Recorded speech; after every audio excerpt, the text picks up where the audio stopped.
Hi sir, ನಮಸ್ತೆ. ನನ್ನ ಹೆಸರು ಗಿರಿಜಾ, ಯಾದಗಿರಿಯಿಂದ. 7/12/2025 ನಡೆದಂತಹ ಶಿಕ್ಷಕರ ಅರ್ಹತಾ ಪರೀಕ್ಷೆಯಲ್ಲಿ ಪತ್ರಿಕೆ 2ರಲ್ಲಿ 122 ಅಂಕಗಳನ್ನು ತೆಗೆದುಕೊಳ್ಳುವುದರ ಮೂಲಕ ತೇರ್ಗಡೆ ಹೊಂದಿದ್ದೇನೆ. ನನಗೆ ಶಿಕ್ಷಕರ ಅರ್ಹತಾ ಪರೀಕ್ಷೆಯಲ್ಲಿ ನನಗೆ ಅತ್ಯಂತ ಕಠಿಣವಾದ ವಿಷಯ ಅಂತಂತಂದರೆ ಸೈಕಾಲಜಿ ಆಗಿತ್ತು.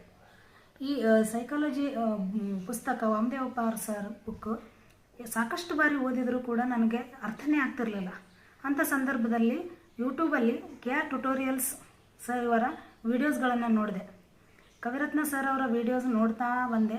ನನಗೆ ಯಾಕೋ ಅವರು ಪ್ರಶ್ನೆಗಳ ಮೂಲಕ ಕಾನ್ಸೆಪ್ಟನ್ನು ಅರ್ಥ ಮಾಡಿಸುವ ರೀತಿ ನನಗೆ ತುಂಬ ಸುಲಭ ಆಯಿತು. ಇದರಿಂದ ದಿನಾಲೂ ನಾನು ಸರ್ ಅವರ ಕ್ಲಾಸನ್ನು ನೋಡ್ತಾ ಬಂದೆ. ಇದರಿಂದ ನನಗೆ ಸೈಕಾಲಜಿಯಲ್ಲಿ 30 ಅಂಕಗಳಿಗೆ 24 ಅಂಕಗಳನ್ನು ಗಳಿಸುವುದರ ಮೂಲಕ ನಾನು ತೇರ್ಗಡೆ ಹೊಂದಿದ್ದೇನೆ ಅಂತಲೇ ಹೇಳ್ಬೋದು. ಮತ್ತು ಅದೇ ರೀತಿಯಾಗಿ ಕನ್ನಡದ ಬೋಧನಾ ವಿಧಾನದಲ್ಲಿಯೂ ಕೂಡ ಸರ್ ಅವರು ವೀಡಿಯೋಸ್ ಮಾಡಿ ಹಾಕಿದರು ಯೂಟ್ಯೂಬಲ್ಲಿ.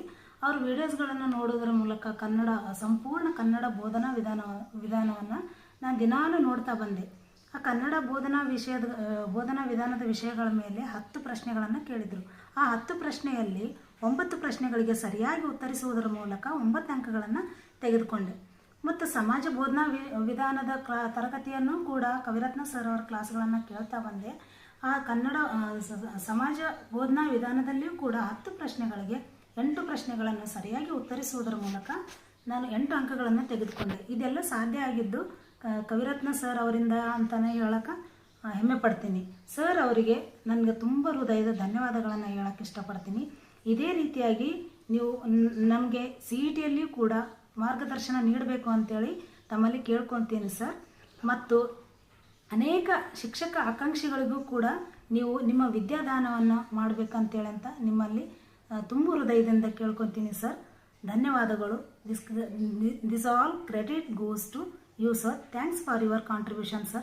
Thank you once again. Thanks so much sir.